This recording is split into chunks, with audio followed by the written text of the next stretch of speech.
ഗജകേസരി യോഗം.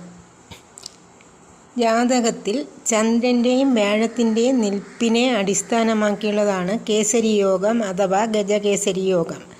ഹന്തി സർവഗ്രഹാരിഷ്ടം ചന്ദ്രകേന്ദ്രേ ബൃഹസ്പതി എന്ന പ്രമാണമനുസരിച്ച് ചന്ദ്രനോടൊപ്പമോ ചന്ദ്രൻ നിൽക്കുന്ന രാശിയിൽ നിന്ന് 4, 7, 10 രാശികളിലോ വ്യാഴം നിൽക്കുന്ന സമയത്ത് ജനിക്കുന്നവർക്ക് കേസരി യോഗം ഉണ്ടായിരിക്കും.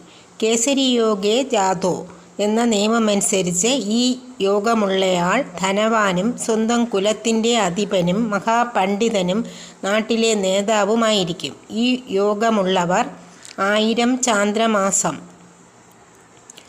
83 വയസ്സും 4 മാസവും ജീവിക്കുമെന്ന് ഫലമുണ്ട്.